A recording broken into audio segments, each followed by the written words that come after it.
Welcome, everybody, to episode 72 of 1 Million of the Serial Chillers podcast from the Super Network studio. I am here with Hella Greg in his mobile bunker across the internet somewhere. Who knows? Hella Greg. How goes it? Hi, that's how goes it. Hello, hi. Hey, what's up, man? How's it? Good. I'm glad to hear that. Every week, it's just good. You never have issues, and I love that. Well, nobody likes a complainer. That's very true. Thank you for keeping it to yourself. Just let it go deep down. Take all that rage, push it down into a little tiny ball, and then release it at an appropriate time. Like last year when I hit that referee with the whiskey bottle. Oh my God. So welcome back to the show. Also across the internet with Hella Greg, his wife, one of tonight's competitor. Sam, welcome back. Oh, thank you. Of course. Joining us also across the internet, a special guest from the Color Me Dead podcast. Welcome to the show, Nikki. Hello. Dude, right off the top. I almost waved. It's okay. I'm here. I'll wave back. Right? Right off the top, tell them where they can find you so we don't forget later. We're on iTunes, Stitcher. We're on anywhere you can find your podcast, basically. We're on iHeartRadio. Google them and they'll pop up. That's what's up. Exactly. Like, I'll go blank. I'm not going to tell you anywhere to find us. You have to find out. It's fucking almost 2019, you guys. Will you please just find them, okay? It's Right. not That's hard. part of the fun, too. The hunt is part of the fun. Yes. It is. Part of the game. I'm not telling you where to go because I don't know. All right, well, you guys maybe know how the show works, but let me explain it for anybody that doesn't. Each week I sit down with old friends, new friends, good friends, and bad friends and tell them the story of an infamous serial killer. Throughout the show, you guys can chime in on my story, and if you brought a story of your own that is true crime, dark, creepy, unsolved, or otherwise mysterious, please feel free to share it. Lastly, if you have questions about questions, make sure to ask questions because I cannot answer questions about questions if you never ask questions. Are there any questions? Question. Nope. The question is, okay, then welcome to and let's play the Serial Chillers podcast. Yeah. So today's serial killer, tell me, ladies, have you heard? This is pure coincidence. Two ladies in the house. Lady serial killer, Jane Toppan. No. No.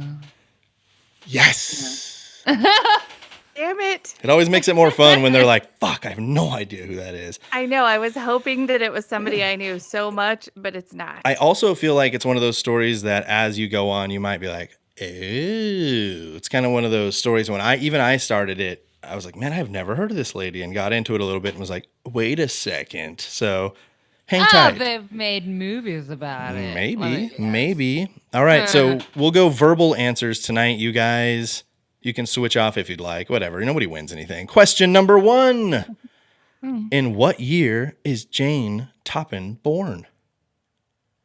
Closest to the answer is 250 points. If you nail it, you get 1,000. 1962. 62. 1946. 46. I'll tell you what. Neither of you were within 100 years, but... Whoa. Shit.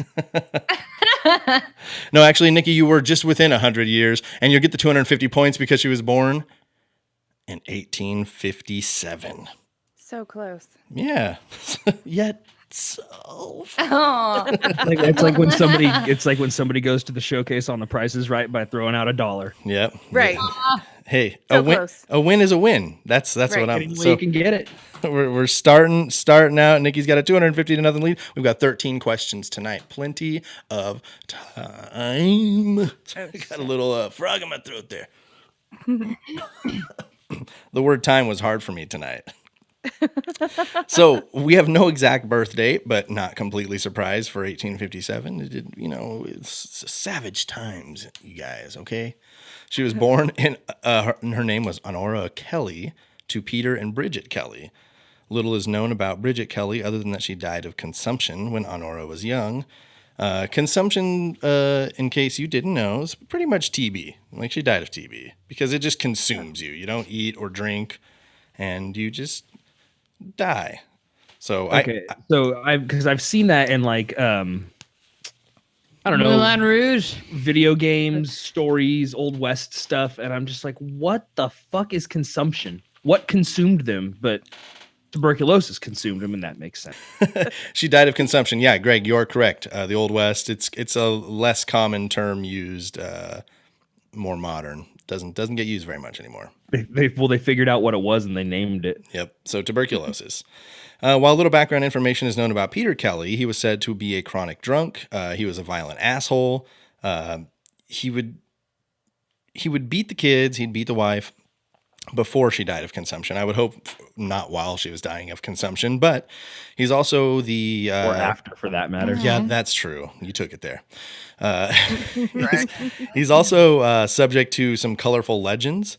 A lot of people say that he eventually would go insane while working at a tailor shop and was institutionalized by trying to sew his eyelids shut. Oh, that'll get you there every time. Yeah, so tried to sew his own eyelids shut. And it's pretty unsubstantiated rumor, but like I said, have a year for that. His own. Yeah. it said eventually, so I don't have a year for it. You can look it up. The reason I ask is because the stapler was invented in 1877, and that seems more efficient.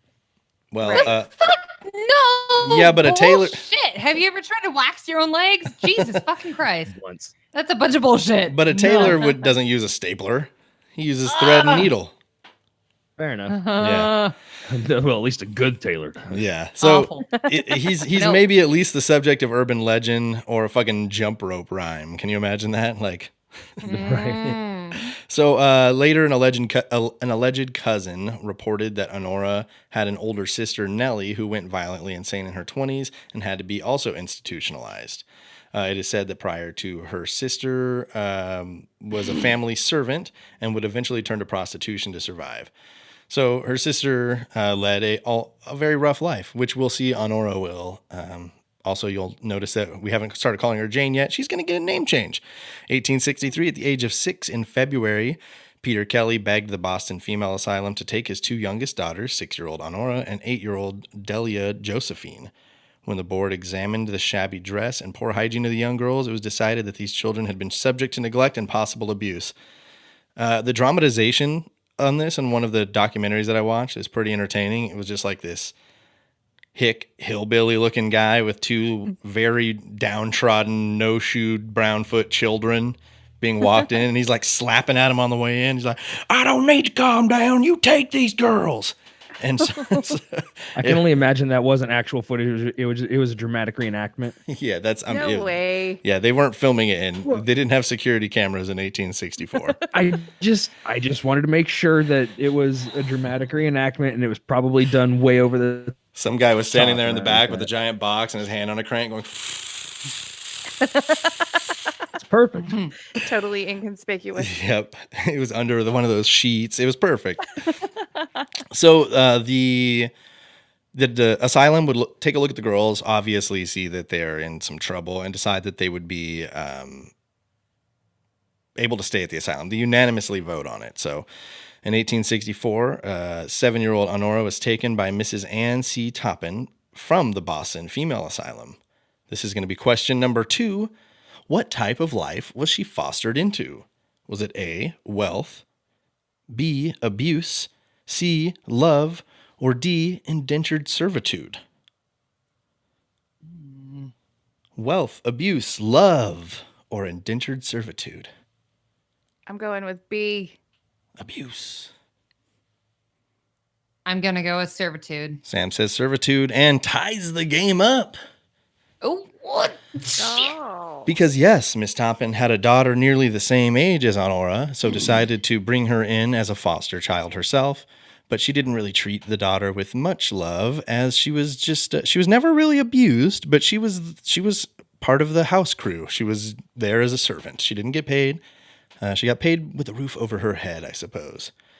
So even though she's never formally adopted, her name was changed from Honora to Jane Toppan, which we'll know her now from now until forever. 1864 to 73, she's going to live some pretty tough years. She suffered some shame and humiliation at the hands of her foster mother, although Anne's daughter Elizabeth had never mistreated Jane due to the treatment by her mother, Jane developed a bitter hate and jealousy for the foster sister. So, I mean, I guess technically abuse could be one of the right answers. Right. But it was definitely an indentured servitude situation that I guess is a poorly written question. So I'm giving Sam the technical 250 and we're tying it up. But just know that you're kind of right too, Nikki. It was definitely That question has an asterisk. yeah, exactly. So if it's within 250 at the end, we'll see about maybe tying this thing back up. I don't know, you guys. We'll see how competitive you're both feeling. So it's also 1864. So it's, we've said it a million times. Like, I know abuse is abuse, but I think we're looking at fairly standard for the time, unfortunately. Right. Yeah, but I can also imagine having some disdain for a sister who's my age and she's getting gifts and has this nice decorated bedroom with all the toys, and I live in the servants' quarters on a wood plank board, and I'm fucking sweeping the kitchen watching her get these gifts. Harry Potter. Yeah. Just saying. Cinderella? I was gonna say Cinderella, but I didn't want to be Yeah. They're fucking yes. change, Hey, you but guys, whatever. everything inspires one another. All right. Right. Yeah. And look where we are. Flintstone, Homer Simpson. I get it. So the relationship with Sour. Nope. Sorry, skip way far down.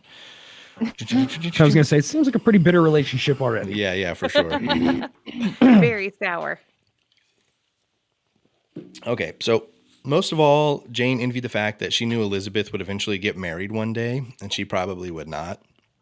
And this is the time where, you would be, considered a witch if you weren't married by 25, like, old hag.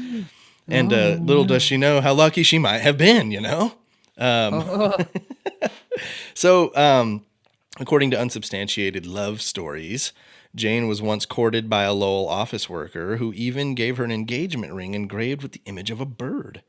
The relationship soured when he moved to another town and fell in love with his landlord's daughter, a young woman he would eventually marry. Now, for whatever reason, there's going to be a lot of landlords in this story, and I happen to notice that. So just be You're just a prepared for some constant landlord talk, you guys. No aspirations to buy. No. Yeah. Just the landlord rules. So, in order to overcome the abuse, Jane developed a vivacious personality. Jane developed a vivacious personality and denied her Irish heritage by making derogatory anti-Irish and anti-Catholic statements in the Protestant circles in which she moved. So can you imagine? I like to imagine her standing up on a box somewhere in a town square, just going, "The Irish are short and drunk." And I am definitely not one of them. Yeah, exactly. I'm not an Irishman. Yeah, that's exactly what's happening. So super fucking perfect tactic. She got it. While some of her schoolmates liked her a great deal, others despised her and thought she was an outrageous liar. This is kind of her life. She's very New York Yankees. She's 50-50. Like, you either love them or you hate them. There is no Yankees are okay. I hate them. So while she is obviously liked by a lot of the people, she's hated by a lot of them. She makes up a lot of stories, kind of a pathological liar. Mainly about her heritage. Again, she's definitely not fucking Irish, you guys. Don't even ask questions about it. She's not. She said there was Other than being able to hold your drink, why would you? There was a time where the Irish were slaves. Trust me, I'm aware. Well, I am also Irish. she's just where she's been fostered into is like a very Protestant circle of people. So they were not down to be hanging out with the Irish Catholics. So she was That's true, because I'm also a recovering Catholic. So yeah. So from 74 to 75, this is you feel like you need to. From 74 to 1885, she's from the ages of 18 to 28. Not a lot happening here. She was released from her indentured obligations. She remained in the Toppan household for over a decade and worked for her foster sister Elizabeth as a type of personal assistant for any tasks that she may have needed completed. Wasn't that nice? She actually got paid for her indentured servitude to just continue after they let her go. This So all took. it's not indentured servitude then. She's Well, just an employee. This took place after Nah. the missus of the house, Miss Toppan, died. So Elizabeth was obviously not. She released all of the indentured servants, and Jane happened to stick around because they seemingly were really good friends. But I think Jane's plotting this whole fucking time. You guys, look out! There's gonna be some killings. While there, Elizabeth married a man named Ormel Brigham, a young deacon in the local church. Yeah, very, very popular position in the church, apparently, at this time. In 1885, Jane moved out of the Brigham household under circumstances surrounding to her departure are unknown, is what the article said. And I was like, yeah, she's getting married. Your sister needs to get the fuck out. That's what happened. So I don't know if that's exactly what it was, but, you know, the young Brighams wanted to live their life, and Jane was no longer a part of that. So Elizabeth remained kind to Jane and assumed that she could come back and visit whenever she wanted. Jane began nurse training at Boston's Cambridge Hospital. She's trying to occupy her time. She's like, all right, I'm going to fucking turn this around. I started my life as an indentured servant. I'm going to end it helping people. Right. Oh, you don't believe her, Nikki? No. So, while she's doing her nursing training, she becomes quite popular with the patients and acquired the nickname Jolly Jane, but her colleagues were not as taken with her. So she's popular with the patients. Doctors and nurses are like, who the fuck is this? And, you know, question number 3. Why didn't the other trainees like her? Was it because they were genuinely jealous of her nursing skills? They thought she came from a rich background. They thought that she was a gossip, or they thought that she was lazy.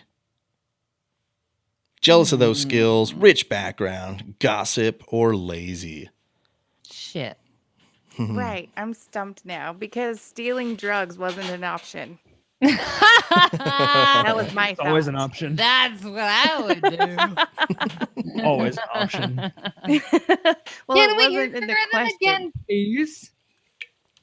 I'm sorry, That's okay. Jesse. They were Yeah, genuinely jealous of her skills. They thought she came from a rich background. They thought that she was a gossip, or they thought that she was lazy. Okay, I'm gonna go with B then. If that's. They thought she came from the rich background. Yeah. And I'm going to go with C. They thought that she was a gossip. She was not well liked by her fellow trainees, as she was perceived as a devious gossip that repeatedly lied about her background. So, Yay. 250 points to Nikki. Woo. Okay, 500 Nikki, 250 Sam. This thing is not even close to motherfucking over. 13 questions. 13 questions. So, she's not liked by her fellow trainees because she's perceived as, quote, a devious gossip. That's pretty gossipy, you guys. She was suspected of also stealing, but she was never caught. If she liked a patient, at first she would falsify their charts and then start giving them small doses of medicine to make them to where they would have to stay longer. So she's prolonging the stays of multiple patients because she loved having them around. Just think of that shit. You're laying in your hospital bed and you start to like turn a corner and you're feeling a lot better. Your favorite nurse cruises by and is like, hey, last shot of the day. And you're like, fuck yeah, I'm out of here tomorrow. You get your shot and then all of a sudden you're like, oh my God, I'm fucking dying, dude. And you got all of a sudden your stay is extended in the hospital. But hey, like you got this cool ass nurse that's been taking care of you. So at least you've got that. Right. Yes.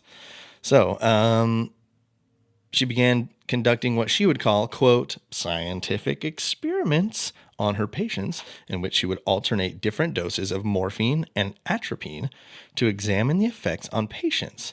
She grew to like atropine because of the more animated symptoms that were associated with it. People would often gasp for breath and hallucinate wildly on the atropine. She really liked to watch them do this. So she's clearly getting off on it. I mean, I wouldn't be mad. Yeah, and so As a if that's the way patient. you got to do it, right? Right? So that she just gives them wild doses of atropine, and then she'll bring them back up with the bring them down with morphine and up with the atropine, and then back. You know, she's just doing this fucking crazy dance, and she likes the atropine a lot more because the people do a lot heavier gasping because it's shutting down their ventilation system, and they're clearly vividly hallucinating during it. And she's like, well, who are they gonna be good to tell, even if they get out of here? So, Right. what a bitch. 1887, question number 4. When they looked back at her record of patients treated, they believe she may have had a hand in how many deaths while at Cambridge Hospital. So this one's just a stab at it.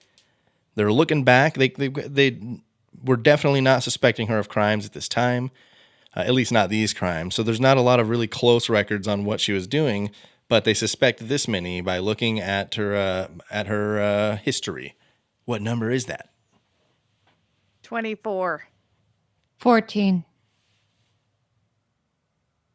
Sam almost gets 1,000 points, but she's going to get 250 because it is speculated that Jane killed 13 patients while working at Cambridge. But you were in the neighborhood. Yeah. You do tie it up, Sam. We've got a 500 to 500 tie. So yeah, they went back through a lot of things and saw which patients were turning corners and getting better and looking like they were going to get out of there. And then all of a sudden, under Jane's care, they turned and died. 13. As this was 1887, again. 13, you know. Not a lot of close records into it, but one patient, Mrs. Amelia Finney, lived and was able to tell the story later of what Jane Toppan was really like. After surgery, Jane admitted some bitter-tasting medicine to Amelia to help her with pain. Amelia thought that this was funny because she administered the medicine through a drink, but trusted the very trusted nurse. Question number 5, what did Jane do next? Did she A, begin to strangle Amelia, B, stand over her and stare for extended periods, C, photograph her, or D, climb into bed and caress her? Strangle her, stand there and stare at her, photograph her, or climb into bed and caress? D. B. 2 Ds? B is in boy. Oh, B is in boy. Sam says B. Nikki says D. Nikki's getting points on this one because, yes, she did indeed climb into bed and began to caress Amelia. So, yes, exactly. So Amelia said at first she thought that she was having some kind of like fever dream from coming out of surgery. And, also it's fucking, 1887. So everybody was just having fever dreams anyway. Yeah, luckily for Get down and pet them. Luckily for Miss Finney, Jane was startled by someone entering the wing and had to leave the room. As Amelia gained consciousness the next day, she had forgot about the incident kinda and also thought it was a dream. She checked out of the hospital, keeping her fears silent until she found out of Jane's eventual arrest in 1901. So she didn't tell anybody right away because she was like, I had this fucked up dream while I was in the hospital. Like the nurse was in bed with me and she gave me some weird fucking medicine and I don't know, man. And then, she hears later that this fucking nurse is a goddamn poisoning asshole and may have killed some people. She was like, holy, it's like hearing you took a ride from Ed Kemper and he didn't try to kill you, Yeah. Feels very similar, except for you would be more trusting in your nurse, I think. Possibly. Yeah, well, But it's such a nice guy. yeah, he was totally fucking Chatty sweet. fella. So in 1888, even though her colleagues did not like her, she won the favor of several doctors who gave her glowing recommendations to receive wider training at the more respectable Massachusetts General Hospital. So she's fucking moving on up.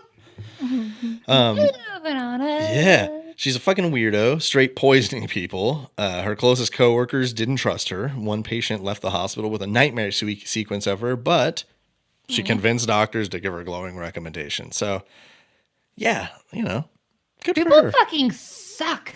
God damn it. Yeah, They do. Jane That's Toppan.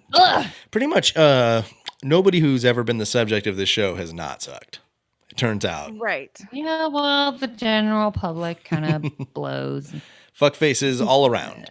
in general. So, 1889, in her head nurse's leave of absence, Jane was named the temporary representative of all the nurses. So she's holding it down, you guys. She's like really making shit happen.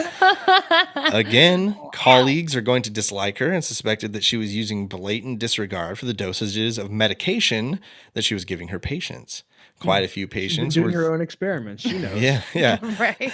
Quite a few patients were thought to have died under her care.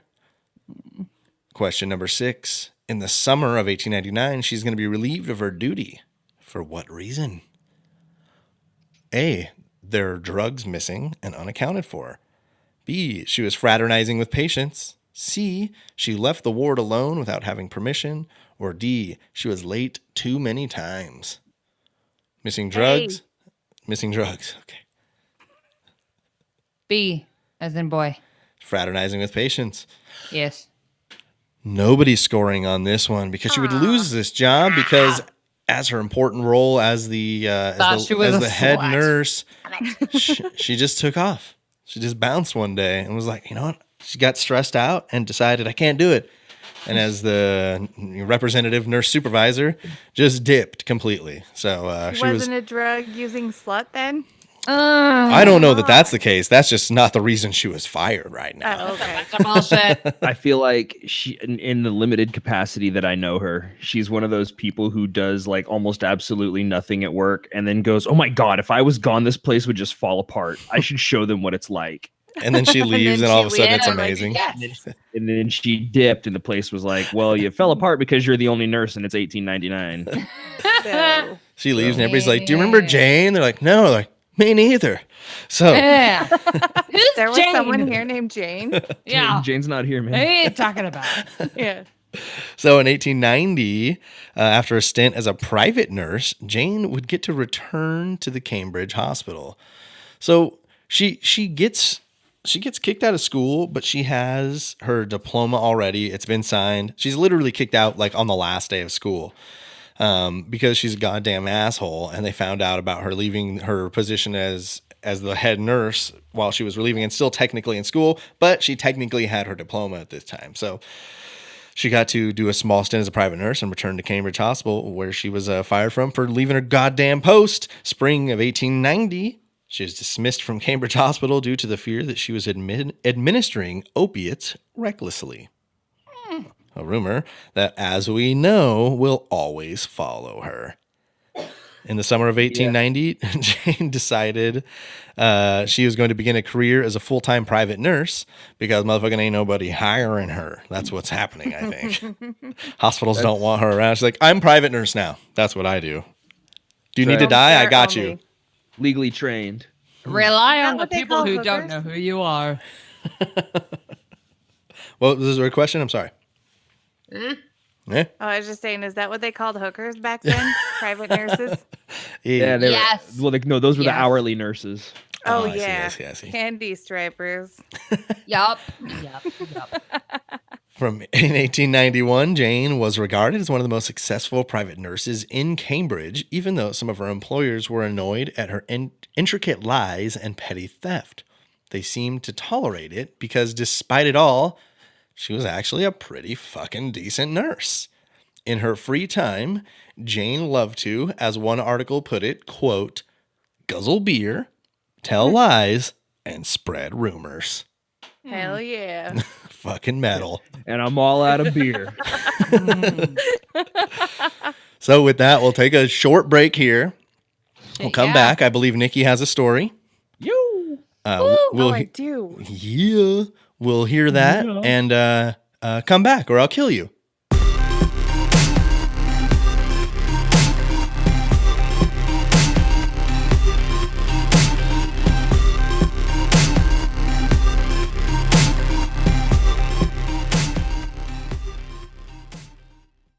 All right, welcome back, everybody, to episode 70-something of the Serial Chillers podcast. Nikki brought a story, and I am fucking ready for it, so I'm not even going to take up any time. Nikki, take it away. Okay, so I totally stole my friend Chuck's story. He's been on my show a lot lately because Angel's been gone, so he's been filling in. So I stole his story. And it scares me, and I don't like it because I'm a chicken shit. It was around November or not November. I'm making that up. It was around 1999. One summer, him and his friends and his brother and his friend decided to drive around somewhere, and they found an abandoned house. And they were like 15 or so at the time, being little shithead kids, decided to go into this house. Um, when they went into the house, they found like in the kitchen, all of the cupboard doors were off. And inside the cupboard, there was like this dog that was dead and squished. Like it looked like it had been cut in half, like long ways, like left side, right side, but laid down and squished. So like it had either It been was like dead for a long bisected. time, it just deflated. Oh. Yeah. So, but I think it had a chain around its neck too. So it was like it got tied up and died in the kitchen. Oh shit. Hold on, I lost my place now. And then, so they were walking around the house. And while they're walking around the house, they happened to look out the window. And all of them saw like a white lady. You know what the white lady is? Like the entity white lady. Ghostly figure. Yeah. The classic. All of them saw it. Not just one. All of them saw it. So then they decide to continue exploring because that wasn't enough fun. And they go to like this garage type thing out there because fucking why not, right? Well, you've come this far, you might as well finish the trek. You can't bail out now. So as they're walking, they find like the ground. The dirt was soft dirt, and then it would go into hard dirt, and then soft dirt. So it was kind of like it was shallow graves. I don't know. So they go into that anyway. Go into the garage thing. And in the front of the garage, they find like a little office. And so they go into the office. And as they go into this office, they hear like pounding on shit. And they don't know where it's coming from, but they can just hear all of this pounding. And they look over. Okay, there was a board with nails and a dark reddish brown, like vague human shape on this board. Like it was old blood or something on it. And then they could hear like this demonic growl, like a low, like, whatever. So then they finally decide to leave. Yeah, that seems like the cue. Yeah. Now. Yeah, that would be the cue to go to get the fuck out. Yeah. But then they come back. As one does. They do not come back. So they come back, and there was no dog in the kitchen anymore this time. This was a few days later. So they go in, and there's no dog in the kitchen anymore. Like it had been completely removed. And then they are totally freaked out at this point and decide they're going to go. And I think they had paintball guns to scare away whatever might possibly be there. Smart. Yeah, for sure, Oh, because yes. paintball guns always scare away ghosts. Right. Didn't you know that's like the standard issue for gun or for ghost hunt? I don't know. Zach Baggins has his own paintball line. Well, it's because the ghost can't operate a shower, so that's how you mark them. So you'll see when you see the next one. Right. So as they are getting ready to leave this time, after they see that the dog's gone, they're kind of freaked the fuck out. They're like, "We're gonna go." They see like these glowing orbs. In their mind, they're orbs. Really, they're headlights for an ATV. And there's a bunch of people like in hoods, like burlap masks type things. Okay. Ooh. And they start chasing them away. And so they chase them away and they leave for good. Is this at daytime or nighttime? Nighttime. Nighttime. They went back at night. go So they back. found some Yeah, go- creepy shit. And instead of visiting during daylight hours, they just went back at night again. At night again. Oh, okay. Yeah. Chuck likes a challenge, I see. Chuck does. So they didn't go back anymore. I think they went and told the police, but the police aren't going to do anything. They're like, "You're fucking trespassing." Like, Stay off of these people. So was it demonic? Not demonic. Was it like ghosts or was it like occult stuff? Yeah, who I don't know. knows? Wow. Okay. Hell yeah, dude. I Right. generally when I'm hearing somebody's ghost story, I listen and it's like, oh, okay, cool. That one, like, I got some weird, like, fucking chills down my spine a couple times. So, good story, Nikki / Chuck. Yes, Chuck's from the Learning to Curse podcast. So he tells the real story a lot better on his show, but I stole it. He said I could. So also Google Chuck show and find Chuck's crazy ass and ask him why he visits buildings that are creepy only at night. Right. Well, thank you for bringing a story. I appreciate it. You're welcome. Absolutely. So That's just one more reason why I'll never go urban exploring. I mean, the list is already pretty long. Lazy's at the top of it, but that is not on the list. Deflated half dogs. there you go. Bring your paintball gun, please. Yes. Yeah, I do. Yeah, I'll make sure I'm strapped. So let's roll back into the story of wonderful Jane Toppan. This is going to get stupid right here. So 1895, she's now 38 years old. She, here we go, poisoned her landlord, Israel Dunham, who was 77 years old because he was, quote, feeble and fussy, and I did not like dealing with him. I can get with that. Yeah. Yeah. So, yeah, we've all wanted to strangle a landlord like once or twice, I'm sure, but like we did. Well, I mean, I can't say for sure. I don't know you guys all that well, but like There are other people that are fussy. yes, So we would choose to strangle. I gotta just not be fussy anymore. I think that's the deal. Yeah, but Unless, that's your kink. So we don't kink shame here.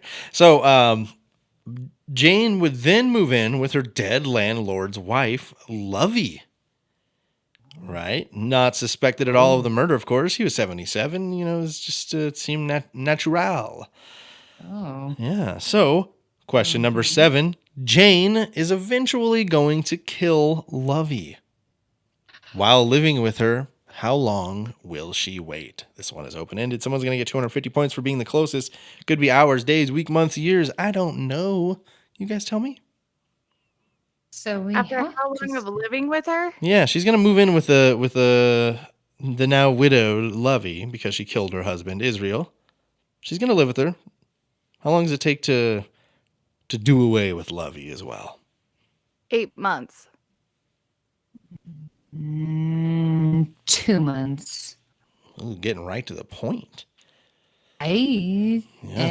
Well, Jane is going to ride this out a little bit and wait 2 years.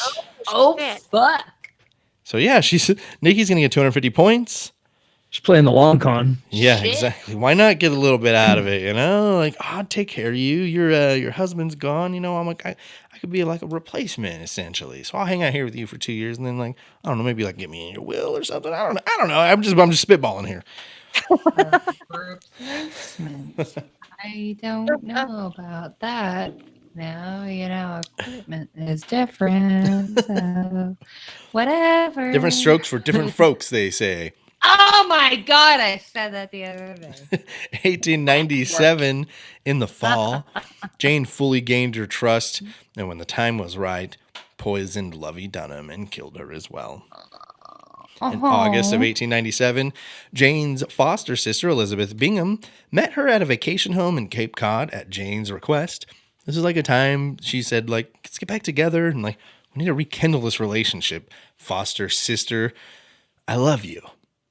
So while at the vacation home, Jane slowly poisoned her and claimed this was the first victim that she hated. No fucking shit. Jane told her. Slowly poisoned her though. Like that's such like an old timey way to do it. Just like a little bit of poison all the Slowly. time. Over 2 What an weeks. asshole. Over 2 weeks, I believe. So 2 weeks? when Jane had finally killed Elizabeth, she told her widower, Ormel, remember him from earlier, that it was her sister's last wish for Jane to have a gold watch and chain. Ormel obliged because this sounded characteristic of his dear wife Elizabeth, and later found out after Jane was arrested that she had almost immediately pawned the gold watch and chain. So this was like a gold watch and chain that she had seen the mother, the indentured servant, give to the daughter, and she really loved it, so she took it and immediately sold it. She knew that her daughter really loved it. Do you need? Yeah. Yeah, hold on. Yeah, for I sure. just got an intruder. What do you need? You gotta go. Go. She's not listening. She's cool. evil. It's cool. She's the devil. No. I understand. That's good. That's good. I understand. Put it down. You gotta go. No, I'm not kidding. She's telling me to be quiet now. That's the perfect comeback, though. No, you. Hey, look. The kidlets. Yeah, I told you it's not for me. You need to go. Bye. Love you. Oh. The little blessings. Close the door, babe. You'll be fine. I'll be up in a minute. Aw. She's always intruding. She's evil. She's the one that cuddles with Pennywise. Yes, she's Aren't hardcore. we all? We know she's hardcore. All evil. So, yeah, she pawned off this gold watch and chain because she's a fucking asshole fuckface. That's the idea, I believe, here. She knew that it was something that her sister dearly loved and something that she hated because she knew her sister had got it and she fucking didn't. She was sweeping as an indentured servant. So after her sister dies and she's poisoned her slowly, she decides to change her curious employ. Question number 7, she would take a job at a specialty school. What type of school? Was it A, a nursing school, B, a child care school, C, a school of theology, or D, a culinary school? She's already gone to nursing school, right? Yeah, she's going to be working at this school, though, not going to it. Oh, she's going to be working. Yeah, So I'll say nursing. Okay, so she's going to be working at the nursing school. Sam says child care, but this time it's the God school, theology. Ah. No points around this time, but that is okay. We have got plenty of time. I think I misnumbered the questions a fucking again. I'm the worst at this. So nobody scores on that one. So she takes a job at a school of theology. She's working like with the food apparently, so kind of culinary might have been close. But she's also still working as a private nurse in her off time. So she's doing a little moonlighting here. I'm not sure what her goddamn plan is, but this is where she's at in her life. 1899 rolls around, nearly the turn of the century. And December 29th of this year, Jane poisoned Mary McLeaf, who was 70 years old, as she was recommended by the woman's doctor to take care of her. So again, imagine this shit. You've got this doctor that you trust, and he's like, yo, I know this dope-ass nurse who can take care of you. No problem. Her name's Jane Toppan. Straight, send her a telegram and get her over here to take care of you, because it's 1899, so she probably wasn't just hitting her on the phone. So she gets the care and is almost immediately killed by Jane Toppan. So the murder was odd because Jane did not know Mary personally, and she enjoyed killing people that she knew. Whether she liked them or hated them, she liked to at least know them. So February 11th of 1900, she's going to kill a friend, Myra Connors, with strychnine in order to take over the position as a dining matron in the theological school. So she wanted to be like the head chick in the cafeteria like system that they were. I couldn't figure out exactly how it worked, but it was very important to her. Screaming big. Yeah, it was very important to her to be top bitch. So she killed this woman to be the dining matron at this theology school. Okay. Goddamn fucking asshole. So right after she killed the woman, and also I can't see the word strychnine without thinking the very end of Office Space when he's drinking the margarita and he's like, I said no thought on the rim. Put strychnine in the guacamole. Yeah. So, after Myra died, Jane approached the dean of the theological school and informed him that Myra was planning on going on a sabbatical and that she had intended to recommend Jane for the job. So she poisoned her and then was like, yo, she was totally about to recommend me for her job and she was about to dip on you. So she lied to the dean and told him that Myra had also instructed her on all the duties of the job, which she clearly had not. The dean then thought about it for no time and offered Jane the job. Because why look when someone's just trying to get it right now? This is easy. So right from the start, her coworkers questioned her competence because she clearly did not know all of the ins and outs of the position. Again, I could not find shit about what the position was, but her coworkers were pissed off she didn't know about them. I don't blame her. Nobody does, obviously. Yeah, I couldn't blame her because I couldn't find anything about them either. So during the summer, while the theology school was out of session, she worked nearby at the mess hall of a biological school in Woods Hole. Later in 1900 November, Jane was dismissed from her job at the theology school without claiming any victims for, quote, financial irregularities and complaints had been lodged against her. Essentially, she got caught stealing and being a dick before she ever had a chance to kill somebody. Because she said that she had planned to kill somebody here. That was the idea of becoming the dining matron. Getting to the top. She could poison them. So she could be in charge of it all. Yeah. So who knows? Maybe she had some mass poison going on. But she was also stealing money like a dick and got fired for that first. That will happen. So Jane begins living under new landlords, Melvin and Eliza Beadle, whom she also poisoned, but only enough to give them gastrointestinal illnesses. Jane poisoned the Beadles' housekeeper, Mary Sullivan, enough to frame her as drunk, and she was soon dismissed, and Jane convinced the Beadles to let her take over, and it worked.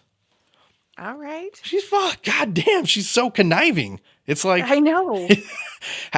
Those experiments early paid off because she's like, I know exactly how much will make you look like you're faded off Jack Daniels, you stupid bitch. And that's when the experimentation pays off. So in June and July of 1901, the landlord of the cottage where Jane vacationed decided it was time to collect the goddamn money that she owed him because she had stayed here over this time while she was living or working at the biological school. Never once paid, moved out. She's back at her spot at theology school. So he's chasing her down, trying to track down his money. It's 1901, June, July. Question number 8. How much money was it that she owed him? Is this knee-breaking money? Who knows? How much? How much did he owe her for that summer in the cottage? In 1901? Shit. Like $30? 60? $60. With full confidence, Sam says $60. Nikki guessed 30. But apparently she was making good money as a nurse, but not paying up because she chose a cottage that over the summer cost her $500. Oof. Fuck. Greg, can you please do the conversion 1900 to, I want to say it's something ridiculous, like 30 times that amount. It seems.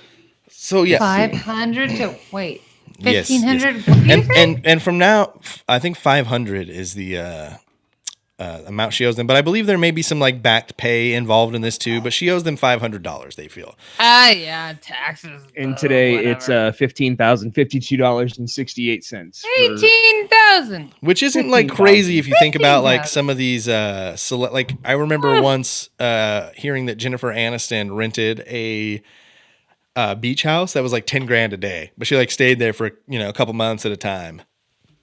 What the fuck? Man, you got that Friends money though, you know what I'm saying? Yeah, they're being paid $1 million an episode at the end. Yeah. Fuckers. $10,000 a day beach house? Yes, I'll take it. Please. Dude, you know how badly I want to be paid $1 million an episode? Yes. Very? I'll take $1 million for all the episodes. That's fine. Yes. Right? $1 million for all the episodes I've ever done and ever will do will be great. I don't know. That's a pretty bad deal. That's $1 an episode. Well, yeah, we did set out to do 1 million. Shit. Well, let's see if we'll make it the 10,000 years necessary. So, I'd be happy making an extra, I don't know, just double my salary. Okay. Don't want to be greedy. That's fair. Okay, Nikki's at 1,000 points. Sam is at 750. We've got, I think, 5 questions to go. Plenty of time for anybody to win it or lose it, guys. $500 fucking dollars. Shit. So I'm pretty good at blowing it at the last minute. So. Oh, I didn't realize we were dealing with a choke artist. Hey, Yes, you are. You should have So, known that when I was supposed to plug my show. I don't know where it is. so the $500 Thanks. owed. The daughter of the landlord, Maddie Alden, embarked on a trip to Beadle's house in Cambridge to collect. Jane gave Maddie some doctor's Hunyadi mineral water, and later that evening gave her morphine, and she became sick. So Hunyadi mineral water was like a bitter water. I tried to also find some shit on this, and it was very confusing. It seems like it's just a mineral water that was kind of gross, and it was bitter. So she was able to put the poison in, and it didn't really change the flavor of the Hunyadi miracle water, or what a mineral water, whatever. You guys get the idea. So It masked it well. yes, over the next 7 days, under the noses of everyone, including a doctor who is helping try to take care of her, Jane poisoned the victim slowly and played with Maddie, bringing her in and out of lucidity, only to immediately plunge her back into deep comas. On July 5th, Maddie Davis finally died after nearly a month in the care of Toppan. So, people still trust her. She's like, man, my daughter went there to collect this money, but she's sick, and you're taking care of her. Like, well, thank you so much for that. Oh, shit, she died? Oh, well, thanks. I guess you tried. So There's also a matter of my fee. Yes, it happens to be $501. Later that month, in same month, July, she moved in with the Davis family to help take care of Alden Davis after the passing of his wife. It was his wife, I'm sorry, not his daughter. So he was crazy distraught over this. She moves in to help take care of things. Less than a week after she had been there, Jane set fire to some papers in a closet in her new home. Much to Jane's dismay, it was quickly extinguished. A few days later. Is that not a normal thing to do? Yeah, Nah. At least not in your first couple of weeks at your new place. Ask Oh, Lisa wait a Left month? Eye Lopez. Oh. Ask for Hey, Andre Rison must have had it She set some coming. sneakers on fire in the bathtub in like the 90s. Right. Yeah. So a few days later, she lit a fire in the pantry and went out for an afternoon stroll. Fortunately for the Davis family, friends saw the smoke once more and rushed to put the fire out. Question number 9, true or false? She's going to set one more fire just to fucking set the record straight. Will she do it a third time? True or false? True. what? Yeah, true. Double trues. You guys think she's like, third time's a charm. Here we go, baby. You're both going to score points because the next week, Jane set another fire in the Davis home, but once again, it was thwarted in time. How the fuck does she still live there? Electricity's a new thing at that time. She could just be like, whoa, it's that crazy magic wire that comes into the house, and every once in a while sparks come out of that thing that we push in there. And it's just No like always, shit, I could do the same thing right now. it's just always coming out of the room that I'm running from. I mean, if I were crazy, I could do the same thing right now. Right. Okay, so this is recorded, Sam, just so you know. That is perfectly fine. So if Fine, you'll you look can at record Exhibit me A. saying all these things, but I am not psychotic, so that's fine. So, July 26th, Jane is going to poison Genevieve Gordon, the youngest Davis daughter, who had remained in the house, to make sure that her father would fare well without his wife. So it's just like anybody who gets close to something she likes or wants, she's just like, I can't fucking deal with all this competition. I don't like it. This is too I like hard. what's Yeah. I don't like it. So we gotta go. She was an 1901 Valley girl. Yeah. So she tried to This is too hard. She tried We to gotta go. pass the death off as a suicide due to the Yeah. fact that Genevieve was so distraught, clearly, over her mother's death. On August 8th, Jane turned her sights on Alden Davis, the father, and killed him in less than 2 weeks after his youngest daughter's death. She's just eliminating families from the face of the earth. In 1901, she's 44 years old. On August 12th and 13th, she successfully poisoned the last of the Davis family member, the oldest daughter, Minnie Gibbs. While Minnie was dying, Jane brought her 10-year-old son to bed to lay with her. It was unknown if Jane sexually abused the child, because there are stories that she may have. I say this because later Jane is going to admit fully that she gained a huge sexual arousal from all of her murders, which is highly unusual for 1, a serial killer, and 2, a poisoning mercy killer. So usually it's like they're like, I'm helping these people go peacefully, and that's what it is for me. And for her, she's like, oh, I'm getting off on it so fucking hard every time I kill one of these people. So Mm. Ew. yeah. So it's Like, yeah, nope.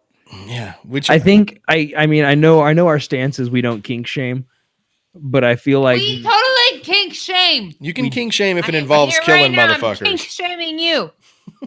don't. Anyone. This is awful. Yeah, that's a kink we can shame. Yeah, Fuck that. we'll agree Right. on that. Kink shaming you. You kink. Me? We're kink shaming anyone that involves the kink that we're talking about. This moida. This is awful. Moida kink. Yeah. Yes. Yeah. That's where Yeah. we draw the Yeah. line. Yes. So August 26th, Jane returns to her hometown of Lowell in hopes of marrying her dead foster sister's widower, Ormal Brigham. Jane killed his sister, Edna Bannister, because she felt that she was in the way of her marriage to Ormal. Yeah. August 31st, Minnie Gibbs' father-in-law, Captain Gibbs, that's all he was named as, summoned Leonard Wood, the leading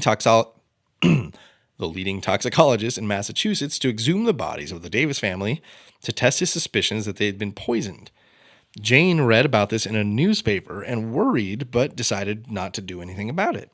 When the bodies were exhumed, a state police detective, John S. Patterson, was assigned to follow Jane and keep an eye on her.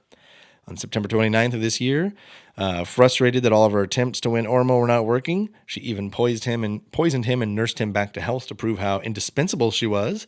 Jane would herself take an overdose of morphine.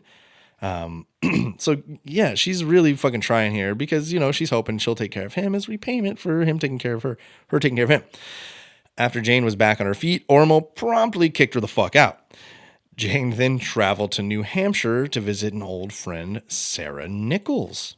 On October 29th of this year, Jane was arrested for the murder of Minnie Gibbs. So the bodies were exhumed, and they found plenty of poisons that they weren't looking for during original autopsies, or maybe there weren't autopsies at all. Captain Gibbs said, listen, motherfuckers, I'm telling you, this woman is responsible. So she's arrested, because that's absolutely true. And during the entire time that Jane was awaiting a formal trial, she remained in the Barnstable jailhouse. She quickly befriended a jailer's wife who believed that Jane was innocent, so she did a lot of standing up for her. As she sat in her jail cell, Jane gained tons of weight. She was called Jolly Jane because she was a little plump as a nurse, and it's kind of a mean name when you think of it that way, but she enjoyed it. When she went into jail, they said that she enjoyed it. Yeah, she was extremely. Well, she didn't out and out hate it. Yes. No, straight up, did she enjoy it? I mean, I wasn't there. I can't. As far I can't as tell you for sure. know. Yes, she liked the nickname. It was like Fat Amy. Yeah, yeah. Perfect. Fat Amy. I call myself Fat Amy. So you skinny bitches can. You know. So Fat Amy. So while she's sitting in her jail cell, the time that they allowed even the prisoners to get out and stretch and get their, I mean, I don't know if it was the same in 1900, but it said that there was times where she was allowed to get out and stretch her legs. She didn't take it. All she would do was stay in the cell and eat. So she gained a substantial amount of weight between the time she was arrested and the time that she was tried. On October 31st, the arraignment was held for Jane, and the trial was continued until November 8th. Jane initially pled not guilty. The state proposed that Jane had been using arsenic to poison her victims because it had been found in a lot of the bodies. However, the defense pointed out that embalming fluid used, the specific brand, was mostly arsenic at the time, so the prosecution was at a standstill about how Jane had actually killed her victims. It was old Captain Gibbs, Minnie Gibbs' father-in-law, who proposed that Jane had used morphine and atropine as her poisons of choice.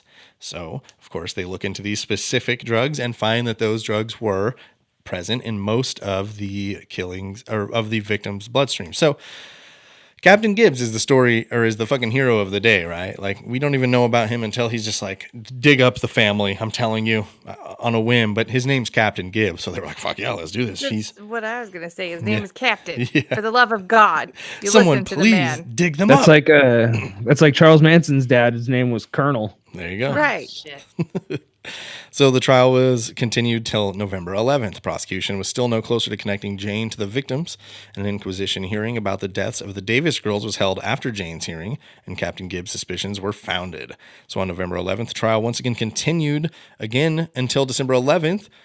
On November 21st, the bodies of Maddie and Aiden Davis were exhumed and tested, and on December 6th, they were found to have also had the morphine atropine cocktail.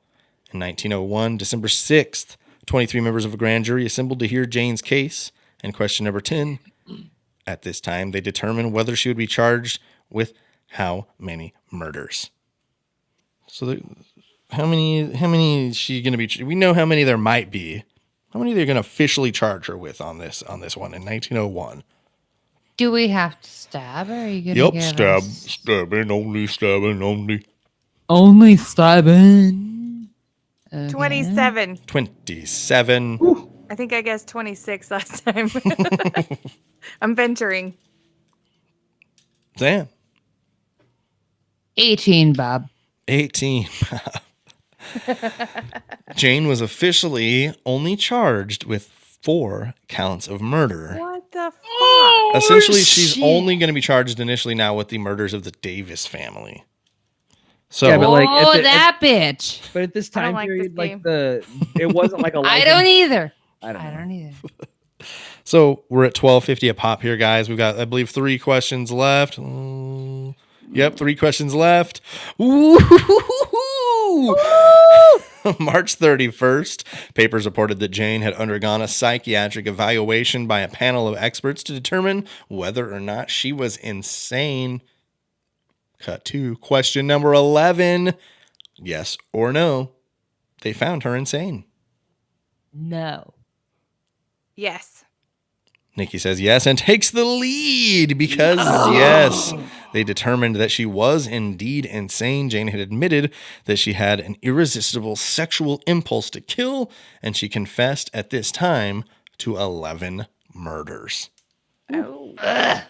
So Nikki's going to reclaim that lead, 1,500 to 1,250. 2 questions ago.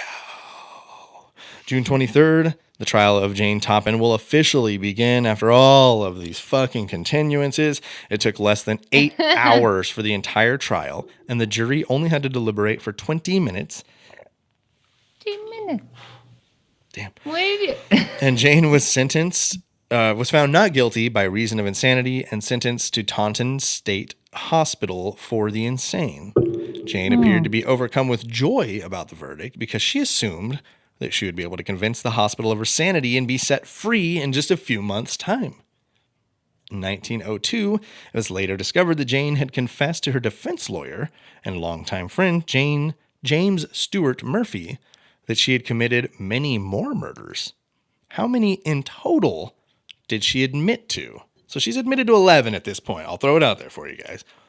We're going to include those. How many in total did she admit to her defense attorney? Which client? 28. What's that? 28. 28. I like your ascending strategy. I was just going to say, I like Right? it. It's going to work at some point. I'm sure of it. 51. 51. Nikki's going to get another 250, stretching the lead out to 1750 to 1250. It's not over yet. There's still a chance because it's a stabbing question at the end. It was 31. 31. She admitted to 31 total murders. Eventually. Yes. So 51. 51. Still, that is an asshole. That is an asshole. 51 was your guess. 31. 31 was the actual number. Either way, it's still an asshole move. Either way, still an asshole. So, in addition to this, as a supplement to the New York Journal, William Randolph Hearst typed up Jane's confession. So look at that.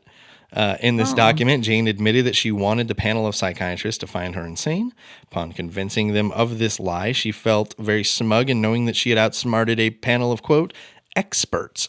Jane described the exquisite pleasure it gave her to kill her patients, and she marveled at the lack of feeling and remorse she felt for doing these horrible things. In an attempt to show that she was not without feeling, Jane claimed that the jilt she received from a lover in her youth seemed to be the root of all of her problems. She explained, quote, if I had been married a woman, I probably would not have killed all of those people. I would have had my husband, my children, and my home to take up my mind. Oh? Yeah, she dumb.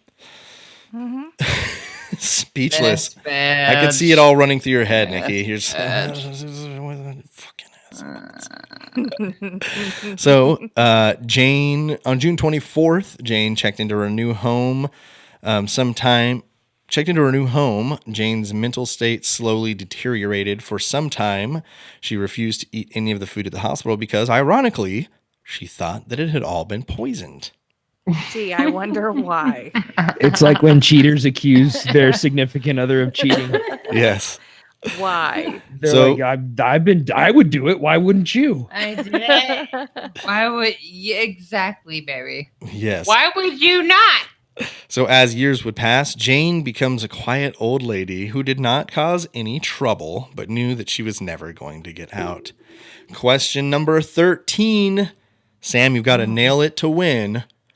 In what year will Jane Toppan die? The trial ended in 1902.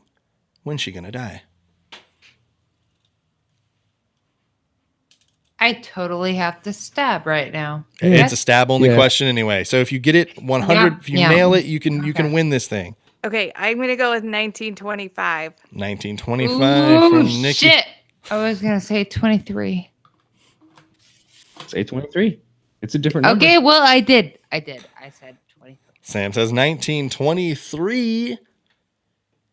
Nikki's going to extend her lead and steal the victory because she would die August 17th, 1938 at the ripe old age of 81. She was said to have died Holy of shit. natural causes at the Taunton Insane Hospital. That lucky bitch. Nobody poisoned her? Nope. Wow. Sounds like they should have. Unfortunately. Wow. I think that would have Yes. been classic. Good I do for too. her. For the record, my Well- guess was going to be 36. Ooh. Ah. Too Yeah. bad it doesn't matter. Yeah, no, totally. So If I were to congratulations. be a Yes. serial killer. Yeah, Then yeah. I would just love to not be Serial in it. killed. Yeah, indeed. Yeah. Serial killed. Like what the fuck? At least not this way, by someone you're like trusting with your These life anyway. lucky sons of bitches. Yeah. I can't believe it. Well, congratulations, Nikki, on your victory.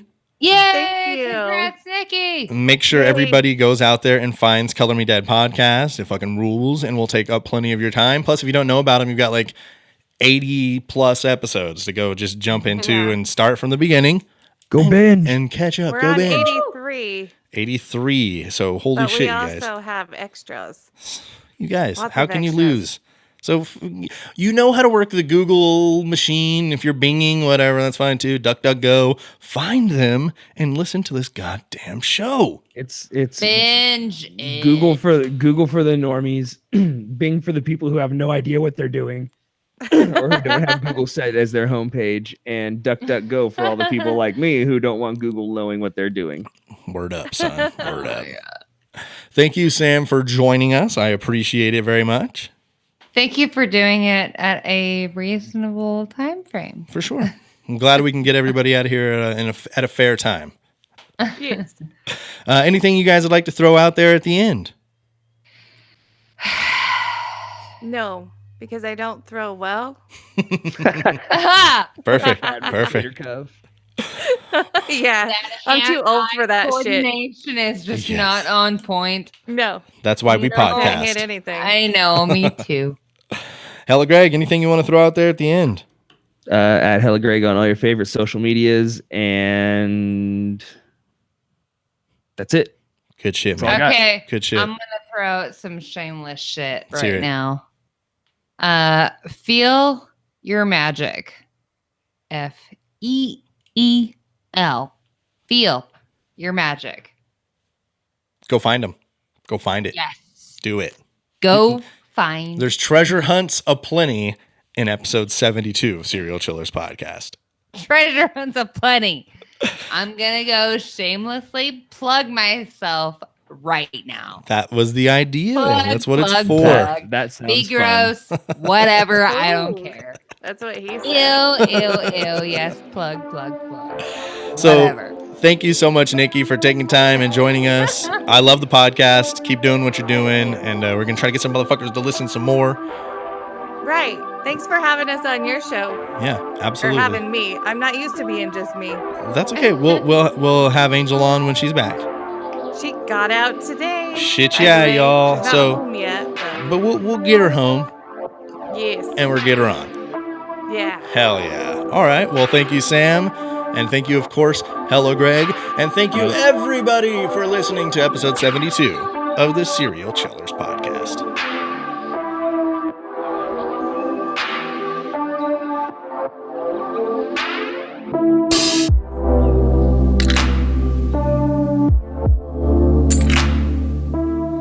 Episode 72 in the books. Thank you, Nikki, for coming out. Thank you, Sam, for joining us with last minute notice. And of course, thank you, Ella Greg, for all that you do. Man, Jane Toppan, a little bit of a off-tempo, off-topic one here, but we got it in. Another mercy killer who took your trust and fucking killed. So, moving on. We don't like Jane Toppan. We don't like anybody we cover here. That's the idea of the show. If you guys have any ideas, any corrections, any additions, please reach out to us. You can do it in so many ways. Facebook is Serial Chillers Podcast. The Instagram is at Serial Chillers Podcast. The Twitter is at Chillers Podcast. The Gmail address is serialchillerspodcast@gmail.com. You can call or text the show at 1-805-666-2513. You can check out serialchillerspodcast.com for some blog updates, and we're going to be adding a new store very soon. Exciting.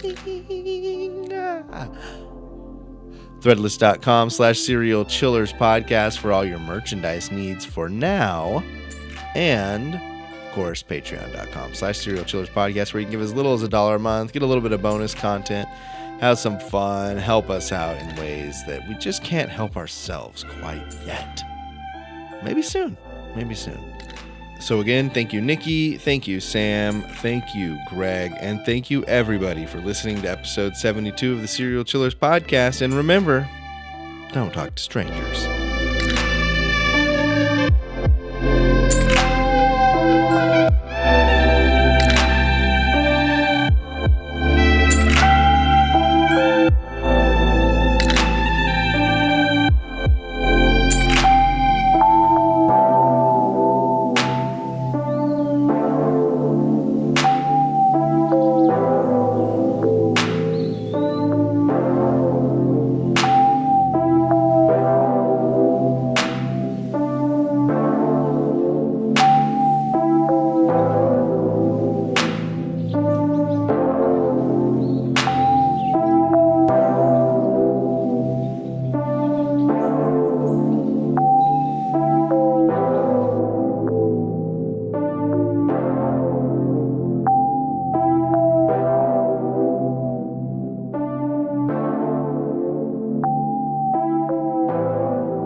You've just listened to another podcast by Super Network.